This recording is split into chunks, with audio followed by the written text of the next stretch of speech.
তো আজকের কাজটা করতে আসছি আমরা বাজারের পাশে, মানে আমাদের পানবাড়ি বাজারের পাশে। এখানে ৩টা বাথরুমের দরজা লাগাবে, ওই দরজার কাজের জন্যই আসছি। আজকে আর ময়নাগুড়ি যাওয়া হয়নি, ময়নাগুড়ি যাওয়ার কথা ছিল তো যাইনি। তো আইসে প্রথমে যে ডিল করে নিলাম, ডিল করার পর আমি গুটকাগুলো লাগিয়ে দিব, গুটকাগুলো লাগিয়ে দিচ্ছি।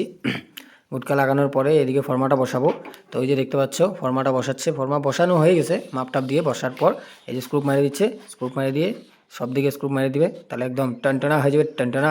তারপরে দরজার মধ্যে এখানে এই যে এটার নাম যেন কী বলে, এটার নাম ভুলে গেলাম, কী জানি বলে, কবজা না কি বলে, হ্যাঁ কবজা, কবজাগুলো ফিট করে দিয়ে তারপরে এই যে দরজাটা খাড়া করে দিলাম। খাড়া করে দিয়ে স্ক্রুর মধ্যে ডিসকাও ডিসকাও বন্দুকের মতো মারি দিচ্ছে। এটা কী বলে এটা, তাই আমি কথা বলতে বলতে ভুলে যাই, মশা কামড় দিচ্ছে না। তারপরে এটা করার পর এই যে হ্যান্ডেলগুলো লাগাই দিচ্ছি, হ্যান্ডেল লক টক সব লাগাই দেওয়ার পর আমাদের কাজ কমপ্লিট। এখানে বেশি সময় লাগেনি, 1 ঘন্টার মধ্যেই 3টে দরজা হয়ে গেছে, 1 থেকে 1.5 ঘন্টা। তারপরে এটা লাগাই দিচ্ছি, দেখো কেমন লাগতেছে, কেমন লাগছে বলো তো। এখানে এখানে একটা লেটেস্ট নিউজ কি, 2টা বাথরুম, একটা মানে স্নান করার জন্য, আর 2টা তো ডলফিন দিয়ে দিছি দেখো। ওখানে ওর টাইলসের মধ্যে ডলফিন, আর আমরা কাজটা করছি, কাজটাও ডলফিন, একদম ঝিকঝাক হয়ে গেল।